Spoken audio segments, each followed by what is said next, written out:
बच्चों आज हम डिस्कस करने वाले साइंस का first chapter class 9 laws of motion. अभी देखो, सबसे पहले हम स्टडी करेंगे मोशन मतलब क्या है, what is mean by motion. Motion किसे बोलते हैं, कौन कौन से चीज होती है जो मोशन में होती है, मोशन में क्यों होती है, वही हम यहाँ पे डिस्कस करेंगे। So what is mean by motion, definition क्या बोलेंगे मोशन की। If an object can change its place with respect to surrounding is called as a motion. अगर कोई ऑब्जेक्ट मोशन में, कब कहेंगे मोशन में है, अगर वो ऑब्जेक्ट उसकी प्लेस चेंज करती है। वो ऑब्जेक्ट अगर प्लेस चेंज करता है तो क्या बोलेंगे, हम मोशन में बोलेंगे। लेकिन ऑब्जेक्ट प्लेस चेंज कब करेगा, जब हम उसके ऊपर फोर्स अप्लाई करेंगे ना। जब हम उसके ऊपर क्या करेंगे, फोर्स अप्लाई करेंगे, तब क्या हो जाएगा, उस ऑब्जेक्ट का डिस्प्लेसमेंट हो जाएगा। वो ऑब्जेक्ट क्या है, उसकी पोजीशन चेंज करेगा, प्लेस चेंज करेगा, उसकी साइज शेप, ये सब चीजें होती है। लेकिन कब हो जाएगी, जब हम उस ऑब्जेक्ट के ऊपर फोर्स अप्लाई करेंगे। तो फोर्स भी कैसा होना चाहिए, अनबैलेंस फोर्स अप्लाई होना चाहिए। अगर हम बैलेंस फोर्स अप्लाई करते हैं तो क्या ऑब्जेक्ट का प्लेस चेंज हो जाएगा, नहीं। को दो ऑब्जेक्ट है, मान लो मेरे पास ऐसा एक ऑब्जेक्ट है जिसका मास है 1 kg और दूसरा एक ऑब्जेक्ट है बी ऑब्जेक्ट, उसका मास है 10 kg। मुझे अगर 1 kg ऑब्जेक्ट का प्लेस चेंज करना है तो जितना मैं फोर्स अप्लाई करता हूं, सेम फोर्स अगर बी ऑब्जेक्ट को अप्लाई करेंगे तो उस ऑब्जेक्ट का डिस्प्लेसमेंट होगा क्या, नहीं होगा। यहां पे मुझे फोर्स ज्यादा अप्लाई करना पड़ेगा उससे, और वो भी अनबैलेंस है ना, एक्स्ट्रा ज्यादा। मान लो मैंने अभी यहाँ पे मार्कर होल्ड करके रखा है, ठीक है, तो ये कांस्टेंट पोजीशन पे क्यों है। अभी यहाँ पे कौन कौन से फोर्सेस हैं, दो फोर्सेस अप्लाई हो रहे हैं। एक हो रहा है मस्कुलर फोर्स, दूसरा हो रहा है ग्रेविटेशनल फोर्स। और ग्रेविटेशनल फोर्स और मस्कुलर फोर्स दोनों फोर्स कैसे है, यहाँ पे दोनों बैलेंस है, इक्वल है, तभी ये रेस्ट पोजीशन पे। मैं अगर मस्कुलर फोर्स रिमूव करता हूं तो क्या होगा, नीचे गिर जाएगा। मतलब क्या हो रहा है यहाँ पे ऑब्जेक्ट का, एक ऑब्जेक्ट पे मस्कुलर फोर्स कम गिरा और ग्रेविटेशनल फोर्स ज्यादा हुआ। मतलब कोई चीज का अगर एक फोर्स ज्यादा होता है तो अनबैलेंस हो जाएगा। मान लो यहाँ पे एक ऑब्जेक्ट है, हम क्या कर रहे हैं, लेफ्ट हैंड साइड को 10 न्यूटन फोर्स अप्लाई कर रहे हैं। सेम ऑब्जेक्ट को राइट हैंड साइड को हम क्या कर रहे हैं, 10 न्यूटन फोर्स अप्लाई कर रहे हैं। उस ऑब्जेक्ट का डिस्प्लेसमेंट होगा, नहीं।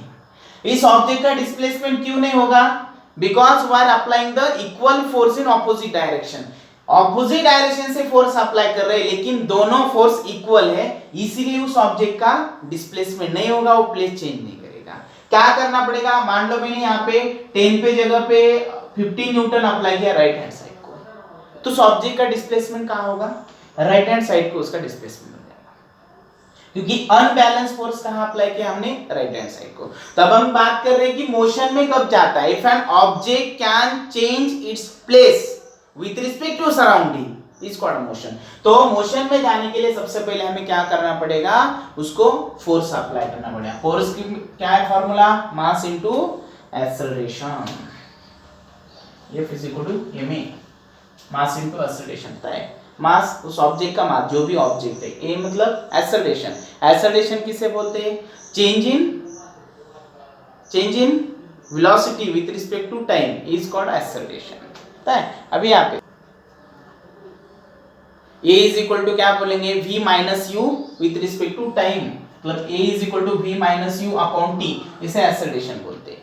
ये v माइनस यू क्या है, velocity, v is the final velocity, u is the initial velocity with respect to time से बोलेंगे। चलो उसकी डेफिनेशन लिखते हैं हम सबसे पहले। मोशन किसे बोलेंगे, if an object can change its place, if an object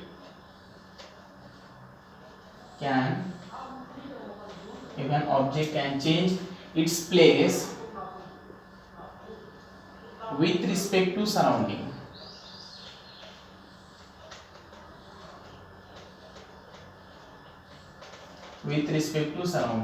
is called motion.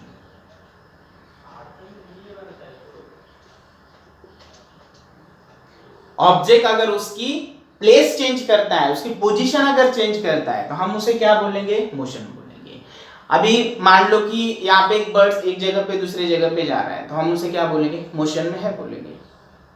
लेकिन अगर यहाँ पे बोर्ड, अब ये मोशन में है क्या? नहीं, रेस्ट पोजीशन पे, क्योंकि वो प्लेस नहीं चेंज कर रहा। प्लेस चेंज करता तो हम क्या बोलेंगे उसे? मोशन में है। ठीक है, आए समझ में बात आपको? अगर कोई भी चेंज करता है, आपके सामने अगर व्हीकल जा रही है, कोई बच्चा भाग रहा है, कोई भी चीज है जो भी रनिंग में मोशन में है, तो मोशन बोलेंगे। प्लेस चेंज नहीं करेंगे तो हम उसे मोशन नहीं बोल सकते। रेस्ट पोजीशन पे रहेगा, कांस्टेंट पोजीशन पे रहेगा। अगर कोई भी टेकरी है, उसके ऊपर भी कोई बड़ा स्टोन है, तो थोड़ी बोलेंगे रनिंग, नहीं है। ट्रेन है लेकिन एक ही जगह पे रेस्ट पोजीशन पे, उसे क्या मोशन बोलेंगे क्या? नहीं। ठीक? अगर वो कोई भी ऑब्जेक्ट, कोई भी मैटर, लिविंग थिंग्स या नॉन लिविंग थिंग्स, अगर वो प्लेस चेंज करता है तो उस चीज को हम क्या बोलेंगे? मोशन में, अदरवाइज वो नहीं बोल सकते। ठीक है, दूसरा पॉइंट क्या है यहाँ पे? डिस्टेंस और डिस्प्लेसमेंट।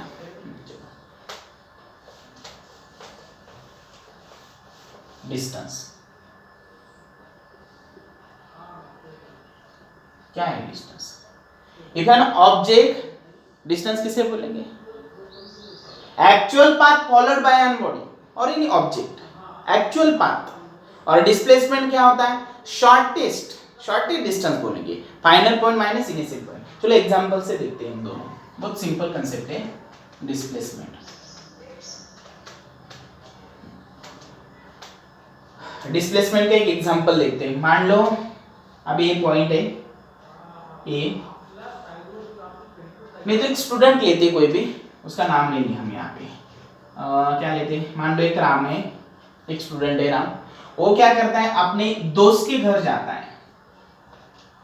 ठीक है, दोस्त का नाम है श्याम। राम क्या करता है? पहले अपने दोस्त के घर जाता है और दोनों मिला के क्या कर रहे हैं? स्कूल में चले जाते हैं। स्कूल है आपका।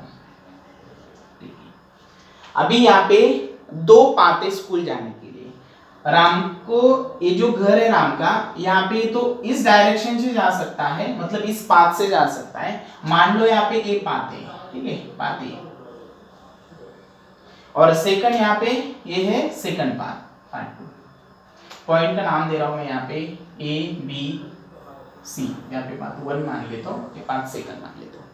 चलो कंसीडर करते हैं, ये है 2 किलोमीटर, मतलब राम का घर और श्याम का घर, ये जो डिस्टेंस है 2 किलोमीटर मानते हैं।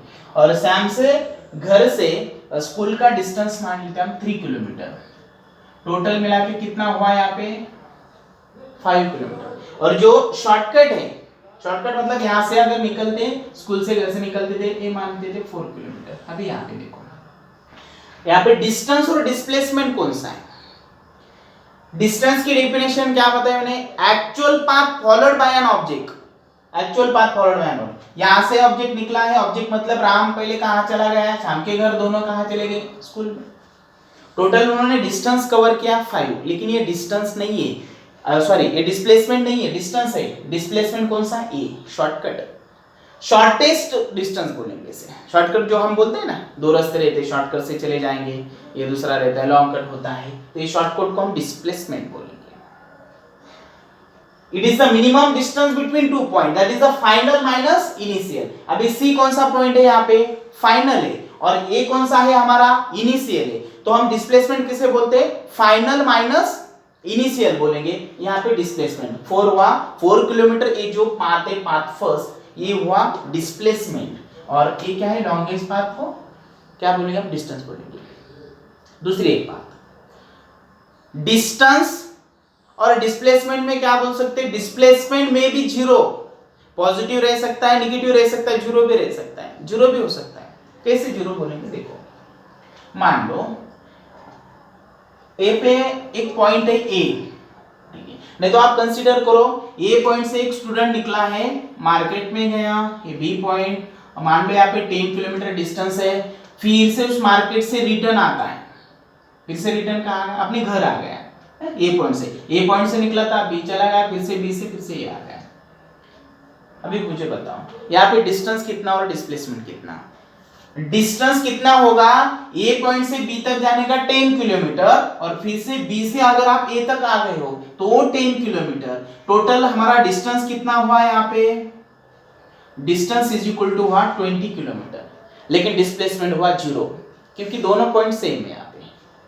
डिस्प्लेसमेंट कैसे बोलते हैं आप? फाइनल पॉइंट माइनस इनिशियल, तो यहाँ पे शॉर्टकट कौन सा, कुछ भी नहीं, दोनों पॉइंट सेम हो गए ना, तो इसीलिए यहाँ पे डिस्प्लेसमेंट रहेगा 0 और डिस्टेंस कितना हुआ यहाँ पे 20 kilometre. Actual path followed by an body और ऑब्जेक्ट, आई बात समझ में, यहाँ पे डिस्प्लेसमेंट 0 लेकिन डिस्टेंस 0 नहीं। दूसरा एक एग्जांपल लेते हैं, मान लो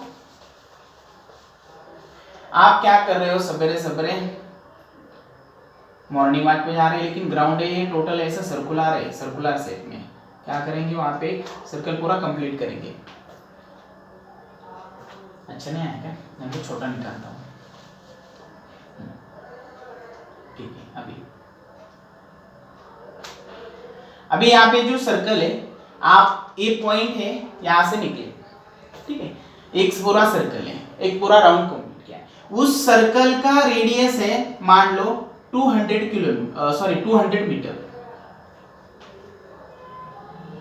अभी देखो 200 क्या है, उसकी रेडियस है, किसकी, उस सर्कल की। तो क्या करेंगे, यहां से निकले हो आप ए पॉइंट से, फिर से राउंड कंप्लीट किया, फिर से इसी पॉइंट पे आ गए। यहाँ पे डिस्प्लेसमेंट कितना हुआ 0, लेकिन डिस्टेंस यहाँ पे 0 नहीं हुआ। डिस्टेंस कैसे कैलकुलेट करेंगे, 2 पाई आर, ठीक है, जो भी आप राउंड कंप्लीट किया है यहाँ पे 2 पाई आर से निकालेंगे, 2 पाई आर। आर तो आपको पता है 2 इंटू पाई की वैल्यू कितनी है 3.14 रहेगी, आर कितना है 200 किलोमीटर, कर दो उनका मल्टीप्लिकेशन, कितना आएगा, चलो 200 इंटू 2 कितना आता है, 2 टू 4, 400 हो गए, 400 टू 3.14 का मल्टीप्लिकेशन करो, 400 इंटू 3.14 16,004 3030 12 कितना आता है वो 0065 12, ओके